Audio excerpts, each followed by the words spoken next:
A igreja do século XXI ainda é a expressão do que Deus tinha em mente? Será que a igreja continua relevante hoje? A igreja ainda é necessária para a vida comunitária? A igreja do século XXI representa uma comunidade de crentes? Por que se importar com a igreja? Vale a pena ir na igreja ainda hoje? Essas e outras perguntas serão respondidas agora. O programa Teologia em Debate está começando.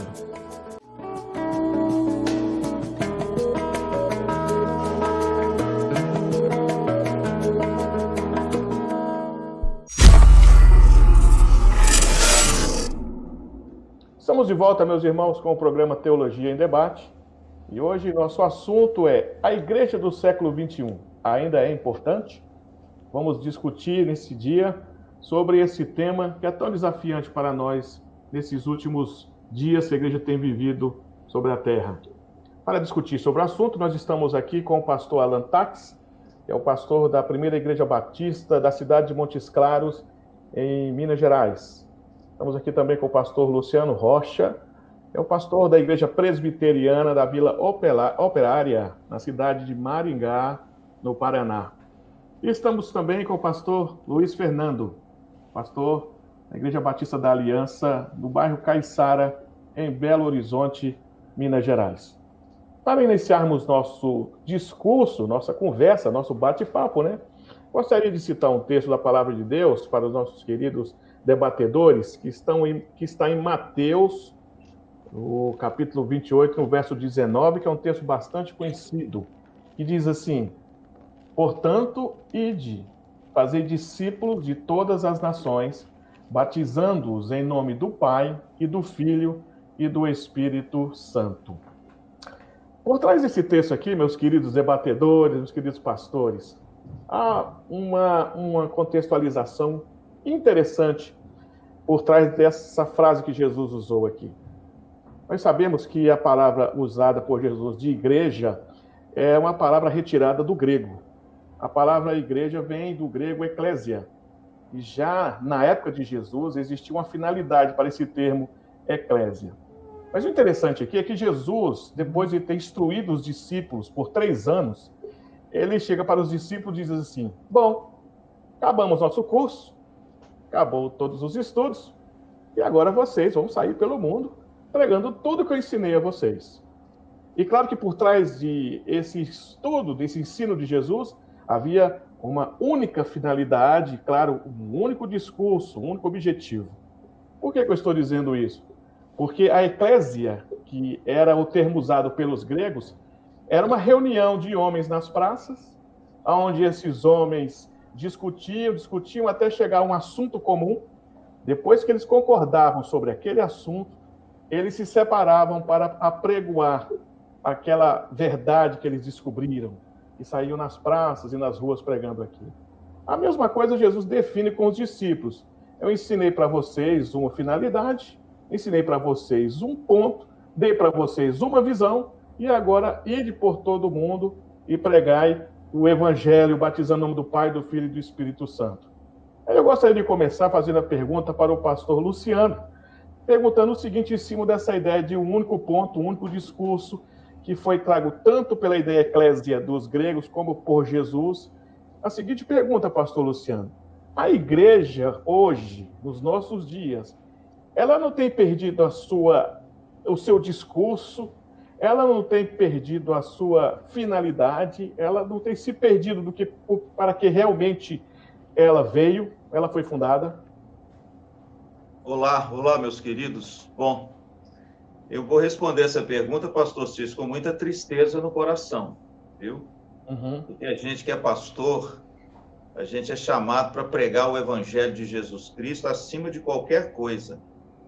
Mas o que a gente tem visto hoje é que a igreja tem perdido a sua mensagem fundamental, prioritária, singular, que foi dada à igreja. Exato. Infelizmente, hoje, a mensagem que sai das igrejas é uma mensagem muito mais travestida de elementos do mundo, de elementos humanistas, do que da pessoa bendita de Jesus Cristo. Eu estava dizendo ontem isso no culto aqui na IPVO. E vou te dar 2 exemplos e eu encerro minha fala. Quando Paulo chegou na cidade de Corinto, na sua segunda viagem missionária, lá naquela época existia por volta de 14 escolas filosóficas. Era uma cidade onde a filosofia estava em moda, onde o pensamento dos homens estava assim, fervilhando. E quando Paulo chega lá e diz assim, olha, eu não estive entre vocês com linguagem persuasiva de sabedoria, mas eu não quis saber nada a não ser Jesus Cristo e esse crucificado. Quando Paulo, por exemplo, foi a Tessalônica, também na sua segunda viagem, Tessalônica, capital da Macedônia, era uma rica cidade, uma grande cidade, uma cidade intelectualizada, por muitas pessoas ricas, onde a filosofia florescia. E Atos 17 diz que quando Paulo chega nessa rica cidade, onde a filosofia também florescia, a Bíblia diz que Paulo pregou a morte e a ressurreição de Jesus Cristo. Então, irmãos, nós estamos vivendo dias na contramão da Bíblia. A igreja está se adaptando à mensagem do mundo, querendo atrair o mundo. Mas a igreja não atrai o mundo com a mensagem do mundo. A igreja atrai o mundo com a mensagem do Evangelho. E isso, infelizmente, muitos cultos, muitas igrejas e muitos cristãos têm se desviado. Ok. Eu vou até pegar a resposta do pastor Luciano, já jogar essa resposta para o pastor Alain, porque o pastor Luciano falou sobre ressurreição. E talvez alguém que está assistindo o nosso debate pergunte assim, mas qual é a principal mensagem? Qual foi a única mensagem que Jesus deu para os discípulos? A mensagem da cruz, que fala da morte e ressurreição de Jesus. E a morte e ressurreição de Jesus é a porta que se abriu para a salvação. Então, hoje, nós podemos dizer, pastor Alain, que a igreja tem mudado o seu discurso. A igreja deixou de ser aquela igreja do primeiro século que pregava a morte e ressurreição de Jesus. Aliás, falar da ressurreição foi o principal discurso usado pelos discípulos do primeiro século. Era por causa disso que eles eram perseguidos, falar de uma pessoa que ressuscitou. A igreja está perdendo sua relevância hoje porque mudou o seu discurso, pastor Alain? O senhor enxerga isso também?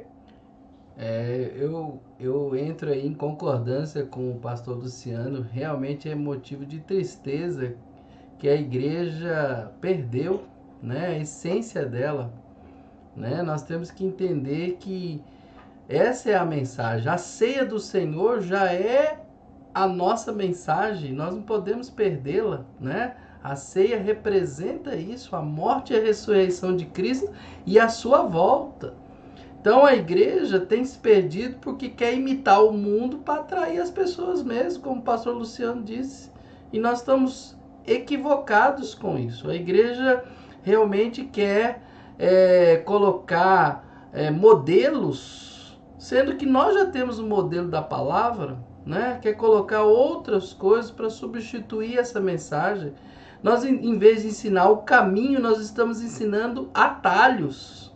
E aí que está criando vários problemas. Hoje o pastor tem que ser superstar. A igreja deixou de pregar expositivamente, cristocentricamente, né? Então, há muitos fatores aí sendo confundidos. Nós confundimos adoração com música, nós confundimos culto com igreja, entendeu? Nossa vida deve ser um altar a Deus, nosso culto nunca acaba. Nossa adoração não é a música, não. A música é importante na igreja, mas a nossa adoração não tem nada a ver com cânticos de louvor. Então, assim, nós estamos fazendo tudo ao contrário do que realmente a palavra nos ensina e estamos realmente, em vez de promover edificação, nós estamos promovendo escândalos, porque nós estamos tirando a cruz, e se tiramos a cruz, tiramos a formação do nosso caráter, da vida espiritual, da santidade. E estamos criando aí subterfúgios e ensinando as pessoas a viver um relacionamento com Deus totalmente distorcido. Então, realmente, nós precisamos trazer de volta esse evangelho. Qual foi a mensagem de João Batista, que abriu o caminho para o Senhor? Arrependei-vos. Né? Exato. E Jesus veio com essa mesma mensagem e que o levou até a cruz. Tá certo? Exatamente. Pastor Luiz Fernando, pensando na mensagem de Jesus aos discípulos em Mateus 28, 19, dizendo: "Ide fazer discípulos", está por trás ali o que nós podemos chamar de ortodoxia, que é a única verdade que deve ser pregada. Existe por trás ali, então, uma única mensagem. Nós vemos isso na vida dos discípulos, eles pregando o que Jesus ensinou, ou seja, levando a ortodoxia adiante. Uma pessoa que fala sobre isso, que está claro, é o apóstolo Paulo, quando ele fala em 1 Coríntios 15, que ele diz assim, pastor Luiz Fernando: "Também vos notifico, irmãos, o evangelho que já vos tenho anunciado, o qual também recebeste, no qual também permaneceis, pelo qual também sois salvos, se o retiverdes tal como vulo tenho anunciado." Ortodoxia. Se retiverdes tal como vulo tenho anunciado. Ortodoxia. Se não, é que cresces em vão, porque primeiramente vos entreguei o que também recebi. Olha que interessante.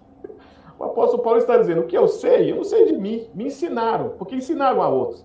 Eu lembro até de Chesterton, quando escreve aquele livro sobre ortodoxia, que eu até recomendo quem puder ler. Mas olha, meus irmãos, é interessante, né, pastor Luiz? Porque isso diz que existe uma mensagem, uma única mensagem, e os discípulos levaram adiante.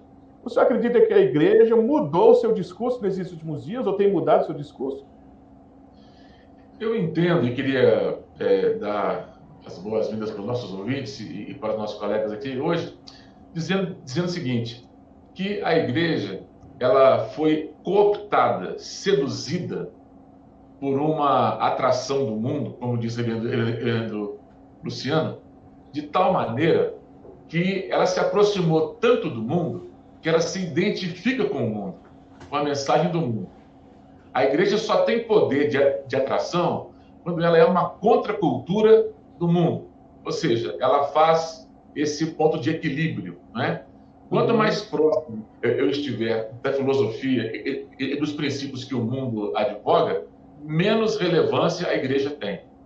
Então, hoje, por exemplo, essa ortodoxia ela está em desuso por completo.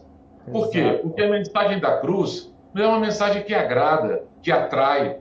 É uma mensagem que abate o ser humano e coloca ele na proporção que a Bíblia diz que deve ser. Pecadores diante de um Deus totalmente santo. Santo da graça de Deus, não é? Alain falou sobre a questão de atalhos. Alguém já disse que Cristo é o caminho, o diabo é o atalho.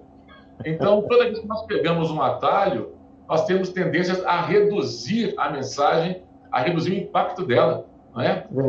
Hoje nós somos cooptados por uma mensagem capitalista, onde Deus virou um grande banqueiro cósmico que vai derramar bênçãos sobre todo mundo na área financeira. Gente até chegou a profetizar que se desse uma oferta de R$900 para o Ministério X, ia entrar gente na nossa vida para nos dar dinheiro, para tirar as enfermidades, e salvação ia entrar. Isso foi em 2009, né? Eu coloquei no meu blog assim, 3 bênçãos por R$900.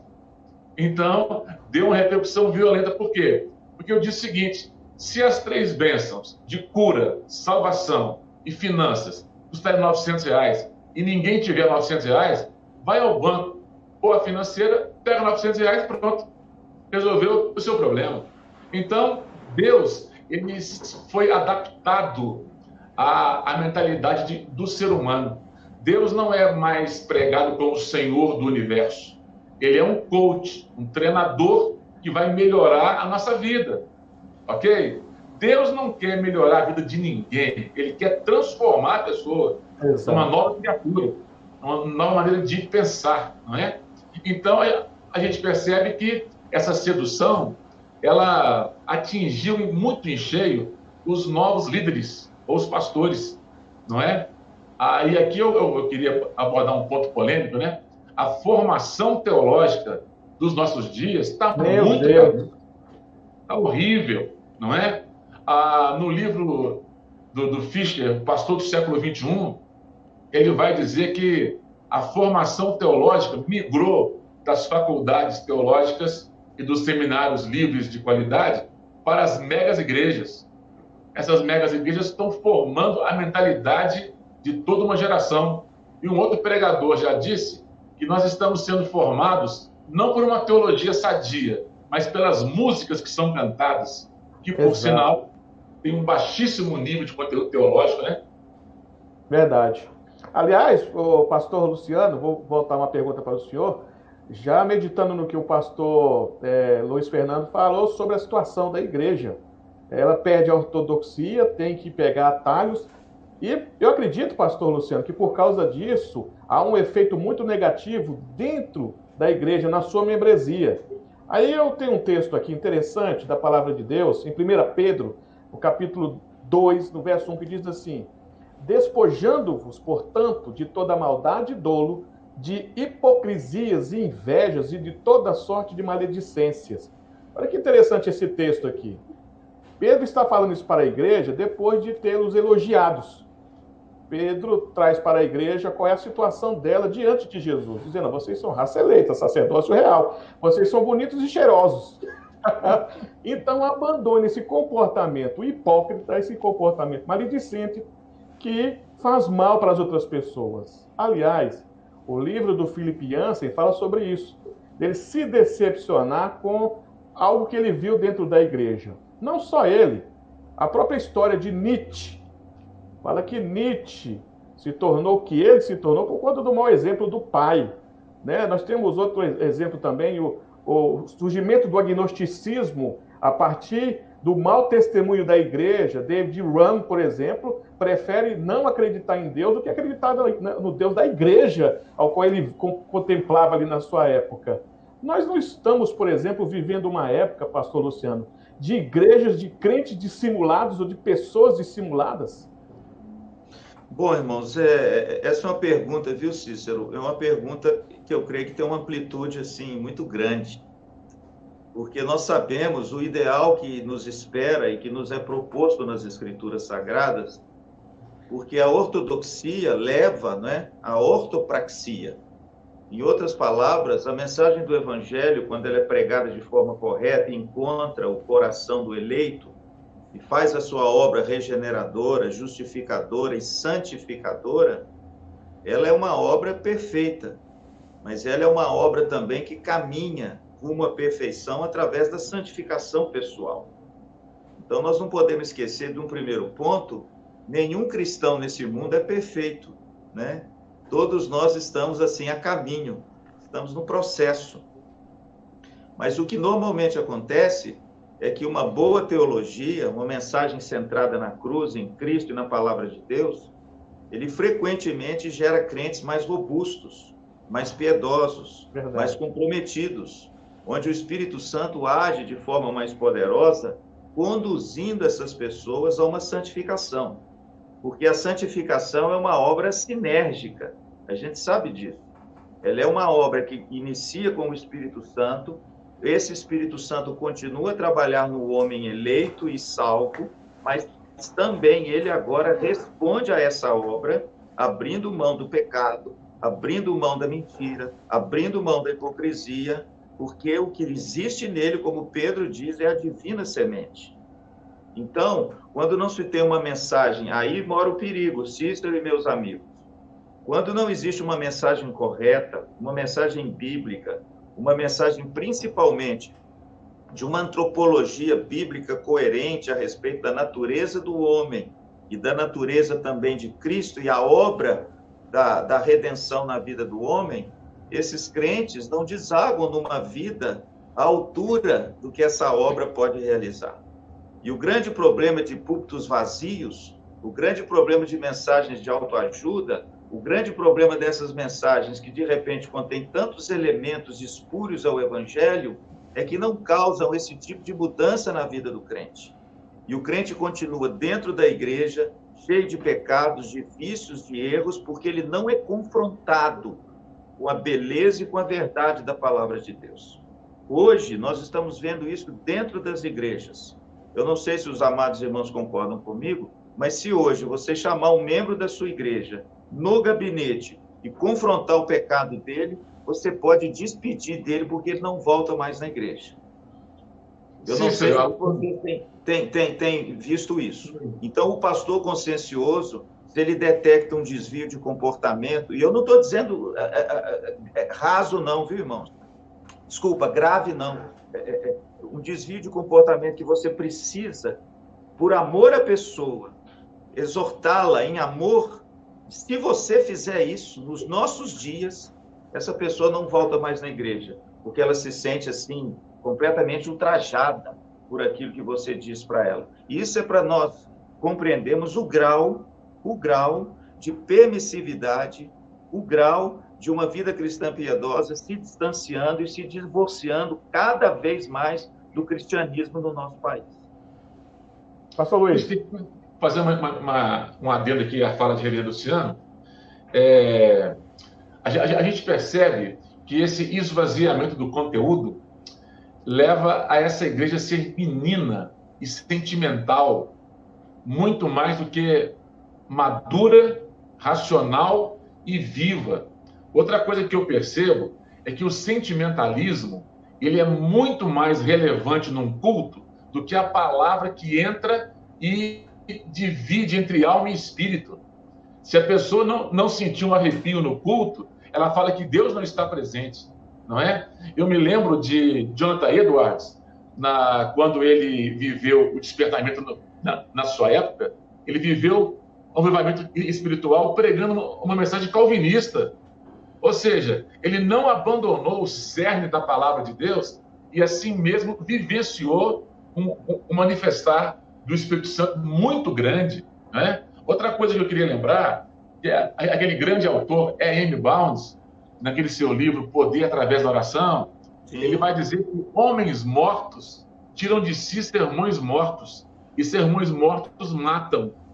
Ou seja, nós estamos vendo que o preparo e a entrega das mensagens nas igrejas não estão custando muita coisa para os pregadores, não é? Eu tive um pastor na minha mocidade que ele dizia o seguinte: o sermão deve ser um pedaço da vida do pregador também entregue para o seu povo ali. Então, como disse Reverendo Luciano, qualquer confrontação com o pecado do ser humano hoje em dia é uma afronta e pode até levar a caso da justiça, não é? Então, o que isso quer dizer para a gente? Quanto menos nós tivermos de uma pregação sadia, biblicamente correta, e como Alan disse, um sermão expositivo, firme na igreja, mais nós teremos uma igreja que não merece respeito por parte da sociedade, não é? E por isso que nós vemos a igreja ser vilipendiada de tudo quanto é forma no meio nosso aí, né? Ok. Pastor Luciano, pastor Alan, vou usar até as palavras que o pastor Luciano usou aqui, ortodoxia e ortopraxia. Por falta de ortodoxia, não se conhece o que é ortopraxia, porque mensagem fraca, rasa, aquela água de batata, não vai levar realmente a pessoa a uma vida piedosa. O senhor acha que, por falta disso, a igreja tem formado alguns crentes... Eu estou falando a palavra dissimulado exatamente por conta da visão de Filipe Yancey, de ver as pessoas na igreja lá, adorando a Deus, mas por trás não era aquilo que realmente elas eram. Elas estavam apenas simulando uma coisa que elas não eram. Nós estamos vivendo esse tempo, o senhor enxerga isso? Igrejas cheias de crentes dissimulados. Olha, pastor Cícero, é uma vergonha termos crentes assim, mas o julgamento vai ser de Deus, né? Nosso papel como pastores, conselheiros é ensinar. Paulo realmente colocou, por exemplo, a igreja de Corinto, dizendo que havia ali entre eles crentes carnais. Muitas vezes eu ouvi, em alguns momentos, as pessoas dizendo que o crente carnal é aquele que tinha Jesus como Salvador, mas não tinha como Senhor. Isso está errado, porque uma coisa não se separa da outra. Na verdade, quando Paulo fala de crentes carnais em Corinto, ele está falando de crentes imaturos, bebês, que não crescem, que não desenvolvem, né? E é isso que Paulo está dizendo, então nós precisamos levar esse ensino, por isso que nós precisamos de uma ortodoxia para levar realmente à prática, que é a ortopraxia. E se a gente tiver, como você disse, ministrando pregações e ensino de água de batata, nós estamos só reforçando crentes imaturos.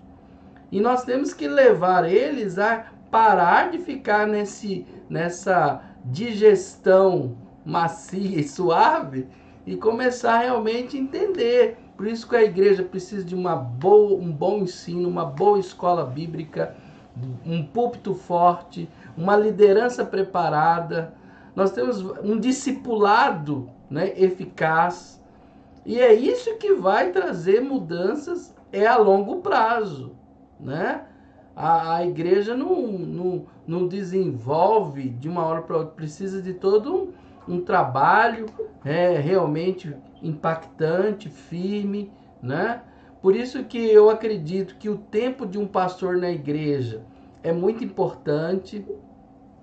Essa troca constante de liderança não ajuda, né? Não sei, tem algumas coisas que eu acho que a gente precisa repensar aí para que a gente possa ter uma igreja mais forte, crentes mais maduros, né? E a gente tem que levar esse evangelho, como disse o pastor Luciano, é a semente, não é uma semente híbrida. Nós estamos pregando, hoje nós vemos igrejas pregando uma palavra, semeando sementes híbridas. O que é semente híbrida? Misturada, né? E nós temos que levar a semente pura. A semente realmente, o evangelho puro. Vamos desagradar? Vamos. Aqueles que são do Senhor vão ficar.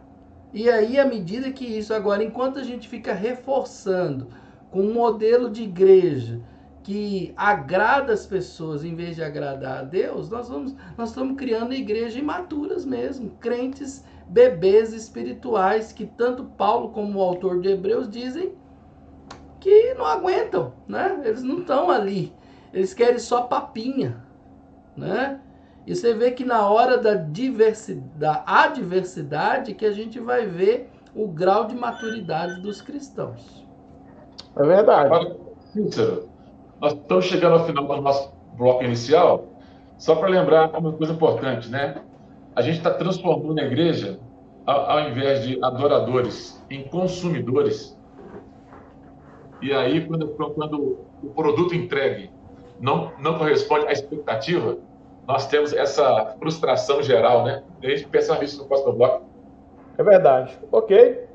Então, meus queridos, nós estamos nesse debate falando sobre, em cima do tema, a igreja do século XXI ainda é importante, algo muito interessante, muito relevante para os nossos dias, algo para você que está nos assistindo repensar, meditar muito bem sobre como está a sua igreja, como está o ensino na sua igreja, como você tem visto a igreja no mundo, e nós estamos debatendo esse assunto nesse momento. Nós vamos dar um tempo, Teologia em Debate dá um espaço, né? Vamos para um comercial, e daqui a pouco nós voltamos com mais Teologia em Debate. Até já!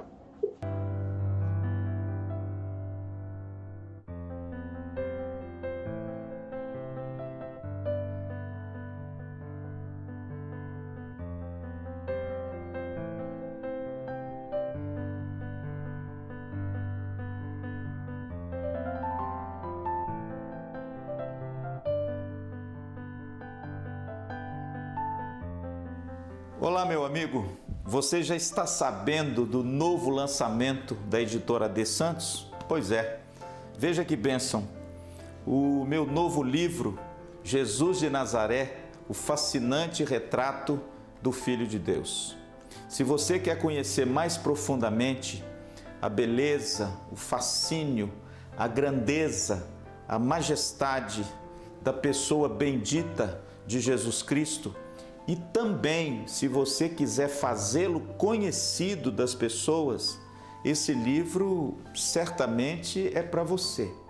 E você pode adquiri-lo tanto no telefone que aparece aí abaixo, como também na Igreja Presbiteriana da Vila Operária, aqui na Avenida Paissandu 32, em Maringá. Então, adquira o seu. Você vai ser profundamente abençoado com a sua leitura.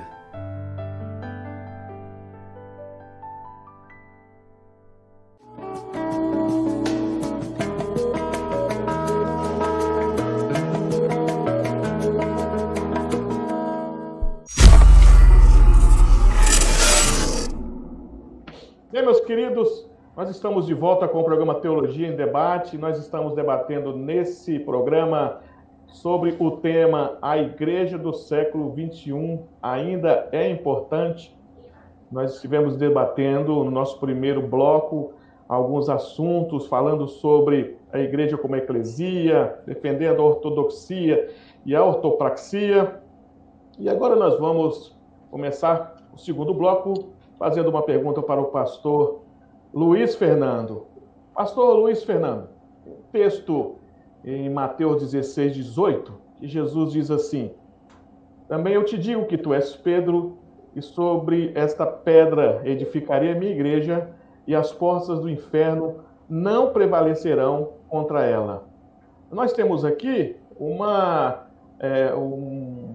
frase de Jesus, onde ele está montando, demonstrando como que vai ser a sua igreja. Está dizendo que a igreja dele ela vai ter uma dinâmica de forma que nada vai impedi-la de caminhar, de prosseguir. Aliás, até combatendo, né, a ideia grega de eclésia, que na época dos gregos a eclésia ela era freada pelos sofistas. Muitos dos discursos dos pensadores da época era combatido pelos sofistas. Já Jesus está deixando claro que a sua igreja não pode ser parada, nem as portas do inferno, que ali significa nem a morte, vai impedir a igreja de concluir o seu objetivo. Aí, voltando pensando em cima desse texto, eu gostaria de perguntar para o senhor acredita que a igreja do século XXI ainda é a expressão do que Deus tinha em mente, do que Jesus tinha em mente? Jesus disse, a minha igreja prevalecerá, ou seja, há um modelo de igreja que Jesus cria naquele momento. É esse modelo que vinga ainda nos dias de hoje? A gente pode perceber que quanto mais distante nós estivermos do fato original, mais corrompido a coisa fica. A gente pode pegar um exemplo disso, por exemplo, dos textos apócrifos do segundo século, né? Depois de 100 anos de cristianismo, mais ou menos, os textos ficaram todos corrompidos. No século XXI, a gente está vivendo esse alongamento de 21 séculos da origem da coisa lá. A Bíblia mostra a igreja como um organismo vivo e fala sobre a casa de Deus, sobre o templo de Deus, sobre o edifício de Deus, e Pedro vai usar aquela expressão de nós somos pedras vivas, não é? Então, que se encaixam, se amoldam para formar esse organismo vivo. Um pouco de instituição a igreja tem que ter, para que ela possa sobreviver, não é? Mas ela não pode ser engessada pela instituição como um todo, não é? Outra coisa que a gente pode perceber é que o dinamismo da igreja hoje, ele está diversificado da origem da palavra de Deus. A igreja tem uma linha que crê que ela nasce no livro de Atos simplesmente dentro do poder do Espírito Santo de Deus. E foi Carl F. Henry que disse o seguinte, que o Espírito Santo, na atual geração, é o Deus desconhecido. Quem dinamiza a igreja, quem vivifica a igreja, quem sopra esse alento na igreja é o Espírito Santo de Deus. Uma geração que não conhece o Espírito Santo, ela vai trazer outras coisas para preencher esse espaço. Há pouco tempo eu fui numa igreja onde toda ela é escurecida por dentro, tá certo? Jogo de luz é utilizado na hora das músicas, da pregação, gelo seco é utilizado para que dê um efeito visual muito bacana e cria-se mesmo, não é? Mas eu fiquei pensando ali naquele culto, quando é que Deus tem a ver com essas coisas, né? Quando é que isso atrai o poder de Deus para a comunidade de fé. Então, quando nós nos lembramos, por exemplo, do avivamento de Asbury, daquela faculdade na década de 70 do século passado, começou-se um culto onde o pregador sentiu no coração que não deveria pregar e chamou os alunos para darem testemunhos, e depois de uns 20 minutos de fala, Deus visitou aquele culto naquela faculdade e eles ficaram por mais ou menos 30 dias direto naquele salão de culto. As aulas foram suspensas, não tinha pregação e as pessoas querendo testemunhar, e isso 24 horas por dia. Ou seja, essa dinâmica do Espírito Santo, como o J.I. Parker bem falou, ela está se esboroando, está acabando na igreja, né? E aí nós vemos o quê? O pessoal buscando artifícios. Esse organismo chamado igreja precisa desse sopro de vida para que ele continue sendo organismo.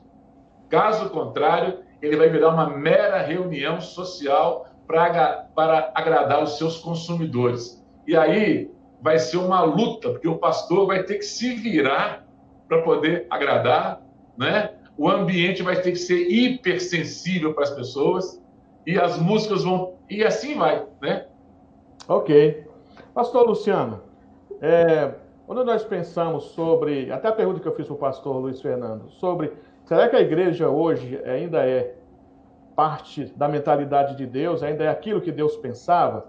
Nós também temos que entender que aqueles que vêm para a igreja, eles são atraídos pela palavra. É a pregação que atrai, é o efeito da pregação que alcança os eleitos.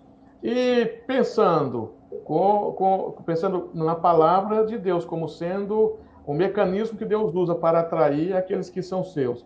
Eu me lembro aqui na história da pregação de John Wesley, que enchia as praças. Eu me lembro da história contando que, se eu não me engano, foi George Washington que ouviu alguém pregar, se eu não me engano, pastor Luiz me corrige aqui, mas se eu não me engano era George Washington. Benjamin Franklin. Isso, que estava ouvindo alguém pregar, e quando foi... Quem que está pregando? Era George Whitefield. George Whitefield estava pregando e tinha 30 mil pessoas ouvindo a pregação, quanto à história que ele estava ouvindo a mensagem. Pastor Luciano, não é a mensagem uma dos planos, né, das metas de Deus para alcançar aqueles que são dele, mas ao mesmo tempo nós vimos hoje a igreja implementando coach, a igreja implementando pintar de preto, colocar luz, fazer todo tipo de refúgio para atrair as pessoas. A igreja está ainda praticando o que Deus pensou que a igreja praticaria fazendo isso? Bom, irmãos, nós não podemos esquecer... Boa pergunta, pastor. Obrigado. Boa pergunta. Nós não podemos esquecer, irmãos, que a igreja vive uma tensão entre a organização e o organismo. A igreja é a única instituição na face da terra que ela é, ao mesmo tempo, uma organização e um organismo. Por quê? Porque a Bíblia é clara. A Bíblia dá instruções quanto à organização da igreja. Paulo se preocupou com isso, Jesus se preocupou com isso. Paulo deu instruções para uma liderança plausível, piedosa na igreja, e aonde Paulo ia, ele organizava uma liderança, porque a igreja precisa de ser também uma organização humana, porque senão vira uma bagunça. Mas a Bíblia também é um organismo vivo. E aí, pastor Cícero, que está o problema? Quando a igreja, e eu digo agora a igreja local ou uma denominação, quando uma igreja se preocupa demais com a organização, ela só pensa em gelo seco, em colocar o culto preto, em botar lâmpada fluorescente, o pastor se veste de Batman, de Homem de Ferro, entendeu? Eles pensam só em metodologias, eles só estudam coisas para crescimento de igreja. Por quê? Porque eles estão olhando de forma exacerbada a organização. Isso é a igreja que foca organização. Verdade. São igrejas empresas, que de repente tem todo um staff para que as coisas funcionem, para atrair cada vez mais os consumidores da fé. Agora, a igreja organismo, onde a ênfase também é dada no organismo, ela foca naquilo que a Bíblia foca. E aí entra o caso da pregação. A pregação é o grande fundamento de atração, de conversão, de mudança, de santificação, de cura, de alcance das pessoas no organismo que se chama Igreja de Jesus Cristo, cujo Cristo é o cabeça. Então, nós como pastores e os membros dessas igrejas precisam compreender essa verdade. Nem lá, nem cá. A igreja é as duas coisas. E os dois elementos precisam andar assim num fio muito tênue para você não transformar a sua igreja apenas numa organização e também você não transformar a sua igreja apenas num organismo. Existem algumas seitas, algumas denominações que se dizem cristãs, que não, eles falam, o pastor Luiz Fernando conhece muito bem, em Belo Horizonte já teve isso. Eles não têm templo, eles não têm pastor, eles não têm líder, eles se reúnem, aí de repente vem a palavra para um, o sujeito fala, porque eles não têm liderança, porque eles acham que a igreja de Jesus não pode ter isso. Está vendo? Aí descambou para o outro lado. Então, irmãos, nós temos que ter um equilíbrio para usar aquilo que a palavra de Deus nos instrui, mas não esquecendo que antes de ser uma organização, e aí eu termino, antes dela ser uma organização, ela foi um organismo, e ainda é um organismo nutrido pelo Espírito Santo de Deus e pelo cabeça da igreja, que é Jesus Cristo. Em cima dessa resposta do pastor Luciano, pastor Alain, a resposta do pastor Luciano foi brilhante. Olha, a igreja é um organismo. Aí nós observamos, quando penso na igreja como organismo, alguns métodos usados por alguns pastores para atrair as pessoas, que não é a palavra. Não é a palavra, é alguns métodos. Por exemplo, teve um pastor no passado que tirou uma foto cheirando a Bíblia. Isso causou... É amigo do pastor Luiz Fernando, aí, amigo dele. Teve um outro também que se vestiu de chapolim. Eu fico até pensando no pastor Luiz vestido de chapolim, imagina? Dava certão, né, pastor Luiz? Você vestido de chapolim. Mas, pastor Alain, os pastores não estão esquecendo que a igreja é de Cristo, ele é o cabeça, e que na mente de Deus, o projeto era Cristo cabeça e a igreja sendo governada por ele. Alguns pastores estão passando dos limites quando eles não entendem isso. Hein, pastor Cícero, eu fiquei imaginando o pastor Luiz Fernando Chapolin aqui na minha cabeça. Mas veja bem, o pastor Luciano está corretíssimo.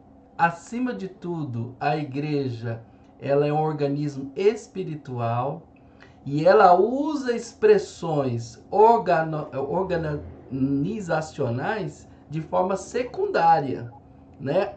O ponto principal é ela ser um organismo vivo, espiritual, tá certo? Por isso que eu vejo que a palavra de Deus vê a igreja mais como podemos dizer assim, carismática, não no sentido, eu estou falando no sentido do grego mesmo, né? Caris, graça, né? Nós somos salvos pela graça, a igreja é edificada pelos dons espirituais. Então, mas as pessoas, né, quando você fala isso, pastores usando métodos, eles estão se colocando no centro dessa situação, em vez de a igreja foi feita para a glória de Deus. E nós estamos buscando a glória humana. Então os pastores, não sei se foi Charles Spurgeon que falou que nós ficamos trazendo entretenimento para os bodes, né? Então assim, eu acho que nós estamos perdendo isso. Eu já disse, eu acho que em outro programa, em outra ocasião, que eu tenho medo de igrejas e pastores independentes. Por quê? Porque a igreja independente, ela tem aquela ideia de que ela pode fazer o que ela quiser. O pastor independente, ou seja, ele não está submetido a nenhuma ordem, nada, ele faz o que ele quer, ele está solto, também é perigoso. Então a gente precisa trazer de volta, né? Aí eu falo em termos institucionais, assim, nós precisamos estar submetidos, nós precisamos estar debaixo de autoridade. Se falamos tanto de autoridade, nós somos os primeiros a também estar debaixo de autoridade. Então a igreja precisa estar debaixo da autoridade da palavra, né? Assim como nós temos que estar debaixo de autoridades para que a gente não fique solto. E aí essas coisas acontecem, parece que está falando, não, mas isso é vida, a igreja é dinâmica, e se justificam aí por expressões modernas, né? Falando de espiritualidade, mas nós estamos perdendo o foco é a palavra, né? O modelo de igreja Jesus já ensinou, é isso que nós temos que viver. Então, assim, eu penso que diante do que Luciano disse, Luiz Fernando, o que nós estamos aqui dizendo, nós estamos juntos, harmonizados na ideia de que a igreja precisa resgatar mais rápido possível, né, a essência dela. Ok.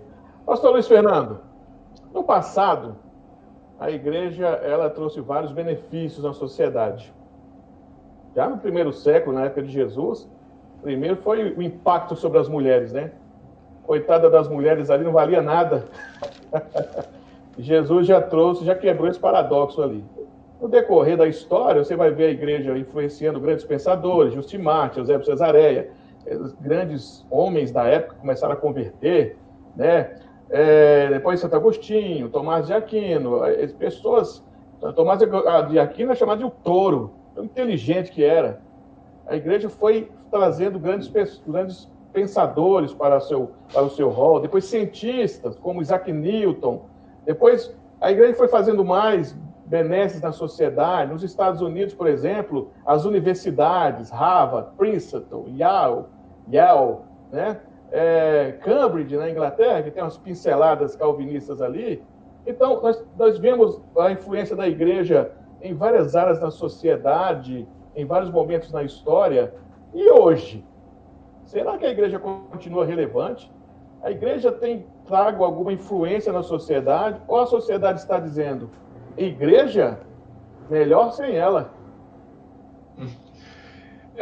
Vale notar que a gente pode perceber assim, nas grandes questões sociais, a igreja não é chamada a participar, porque ela perdeu como se diz assim, a relevância e a sua voz profética, né?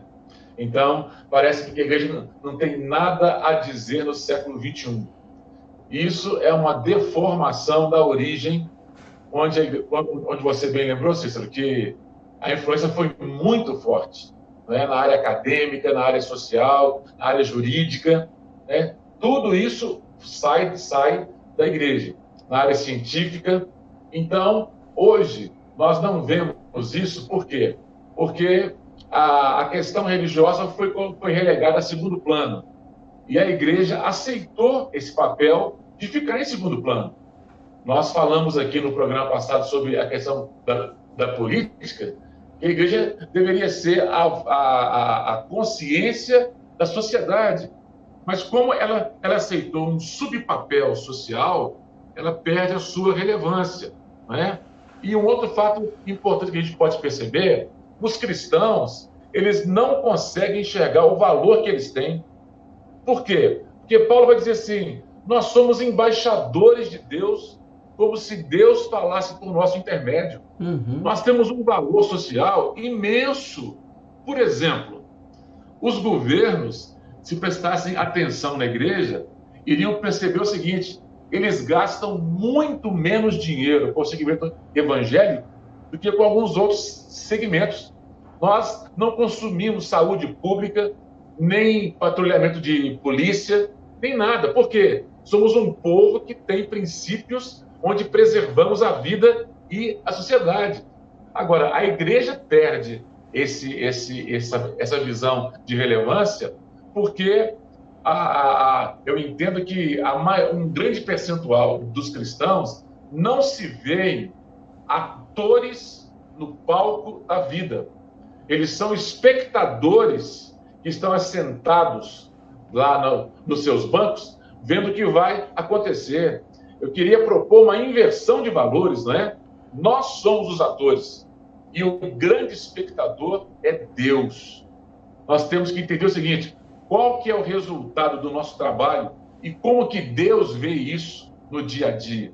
Eu me lembro de um cantor e compositor norte-americano, Ron Kenoly, em 82, ele entrou numa igreja do Evangelho Quadrangular, numa noite fria, sozinho, não tinha ninguém na igreja, e ele, como uma pessoa cobiçada pelas gravadoras, se assentou naquele piano e começou ali a cantar hinos de louvor a Deus, e ali ele percebeu que ele estava fazendo um concerto para uma pessoa só. Ali ele acordou para o fato que a vida dele deveria ser uma expressão de gratidão ao único espectador que valia a pena, que era Deus. A igreja precisa acordar para esse fato, né?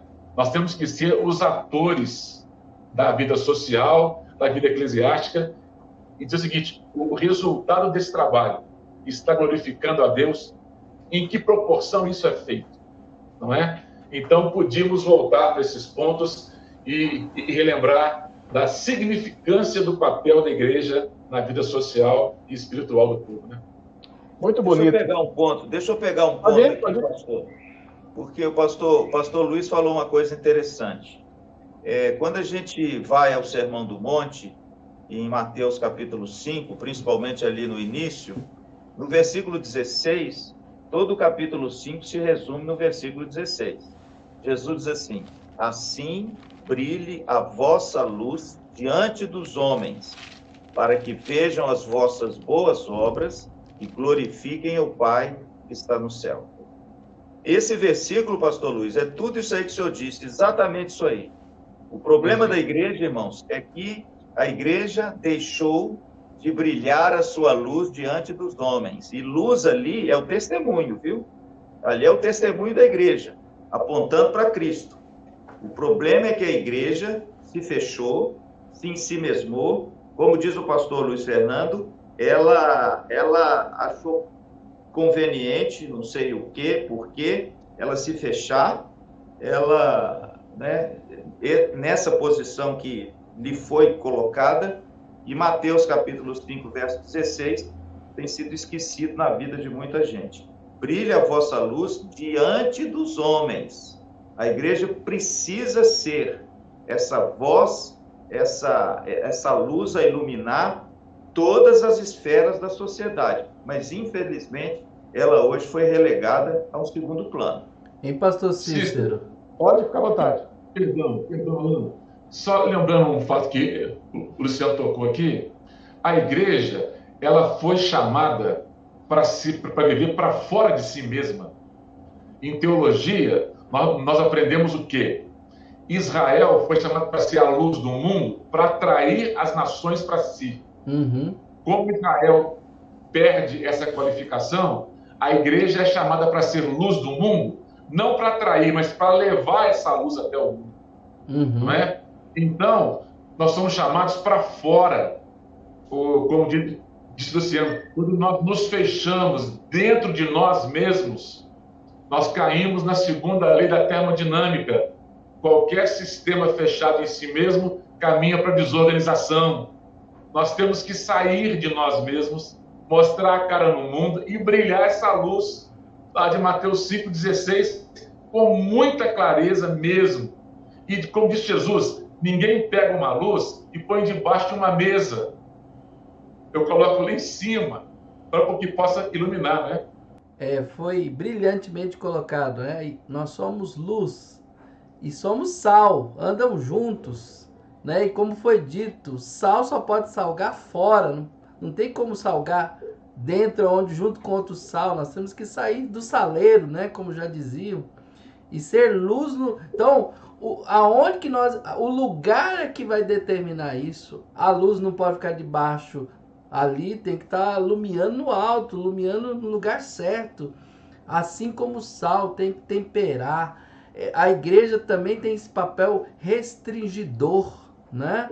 Então a gente precisa entender isso equilibradamente, né? A igreja agir conforme a palavra de Deus. Você vê que é brilhar diante de Deus e diante dos homens. Essa sequência não pode ficar invertida também, não. Ok.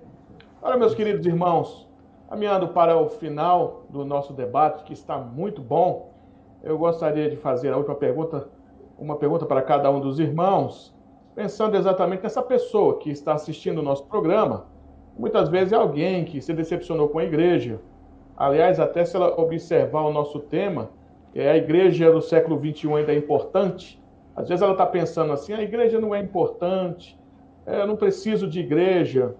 Nós vemos isso nos nossos dias, crescimento dos desigrejados, pessoas também que estão em casa, não vão à igreja mais.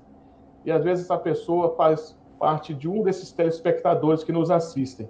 Eu gostaria de perguntar para o pastor Luciano, até pensando na resposta que o Philip Jansen deu, que a igreja é importante sim, e ele fala de pontos relevantes na igreja, na sociedade hoje, como sendo um hospital para os doentes. Como responder para essa pessoa, pastor Luciano, que às vezes acha que a igreja não é mais importante? Por que se importar com a igreja? Vale a pena ainda ir na igreja, apesar de tudo? Eu quero responder rapidamente com 3 pontos do porquê que a igreja é importante. Primeiro, a igreja é importante, meu querido telespectador, porque ele é o propósito fundamental de Deus na Terra. Quando Jesus voltar, a única coisa de tudo isso aí que vai restar é a igreja gloriosa do Senhor Jesus.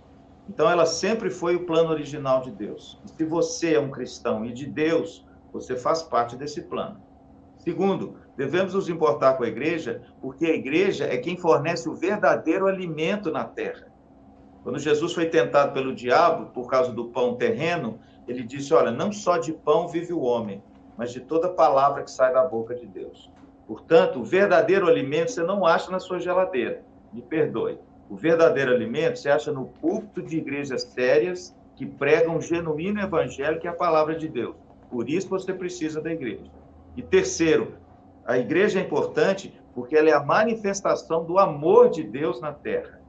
A marca do cristão, João capítulo 13, verso 36, é o amor. E nisto conhecereis que sois meus discípulos se tiverdes amor. E Jesus disse que quando ele voltar, esse amor se esfriaria de quase todos. Quase. Por quê? Porque a igreja ainda preserva, entende? Esse amor ágape que recebeu de Deus e agora doa esse amor. E aí eu pergunto para você, quem pode viver sem amor? Por isso a igreja é importante. Pastor Alain, apesar de tudo que nós falamos, esclarecendo vários pontos em relação ao que é a igreja, como ela está se comportando nesses dias, para esse telespectador que está, às vezes, questionando sobre sua fé, a igreja ainda é importante, pastor Alain? Vale a pena ir na igreja? Sem dúvida, a igreja ela tem uma importância muito grande. Não dá para a gente desenvolver a fé sem a comunidade da fé, que é a igreja. Quando você pergunta para um jogador de futebol, se ele fala assim, eu sou jogador, qual que é a próxima pergunta? De qual time você é, né? Então, veja bem, então a gente precisa entender que não dá para desassociar a nossa vida cristã da comunidade cristã, tá? E a comunidade cristã não é pela televisão, não. A comunidade cristã não é pela mídia, não. A comunidade cristã é ali, vivenciando.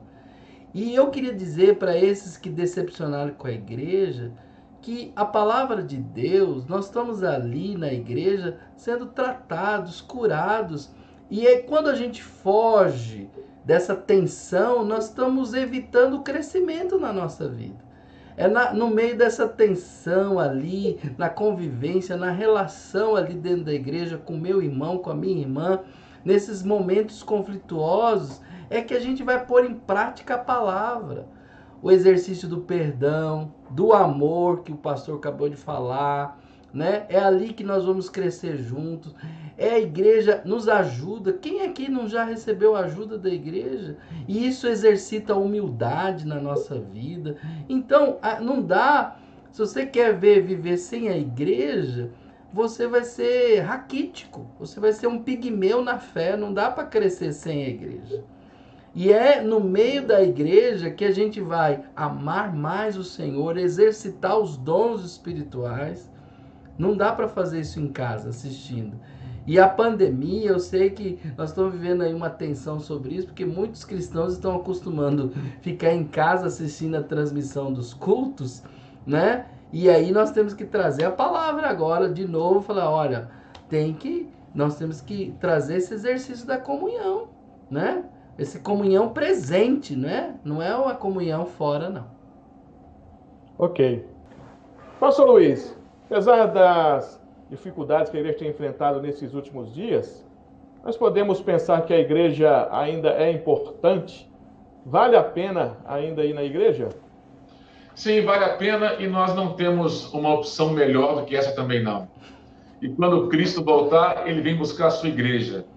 Então, ficar em casa vendo programa pela televisão, isso não é igreja. Isso aí é um subterfúgio, não é? A comunhão, ela é muito importante. Como diz o Reverendo Luciano, Reverendo Alain, a palavra de Deus vai nos curando, vai nos limpando. Nós temos os sacramentos ou as ordenanças, que são importantíssimas, e também o aspecto da disciplina, que a gente tem que trabalhar com isso aí, né? Então, vale a pena sim. E só lembrando uma coisa importante, né? Sem frustração não há crescimento.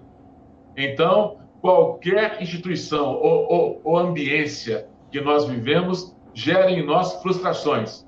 Agora, essas frustrações deveriam nos levar a buscar o cerne da coisa e não a abandonar, né? Então, ninguém que é frustrado, por exemplo, no seu serviço, abandona o emprego, ou escola, ou algo parecido.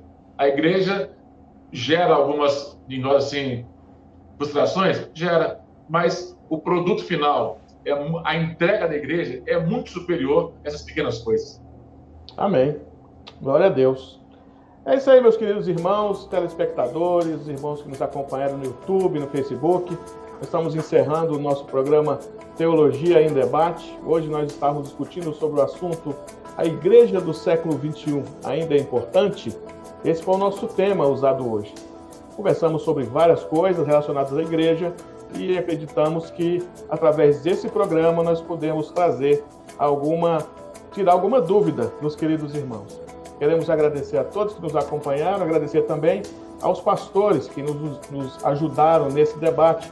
O pastor Alan Tax, o pastor da Primeira Igreja Batista de Montes Claros, o pastor Luciano Rocha, que é o pastor da Igreja Presbiteriana da Vila Operária, lá na cidade de Maringá, pastor Luiz Fernando, que é pastor da Igreja Batista da Aliança, no bairro Caiçara, em Belo Horizonte, e eu, meus irmãos, pastor Cícero Frazão, sou pastor da Igreja Presbiteriana do Diamante, no Barreiro, em Belo Horizonte.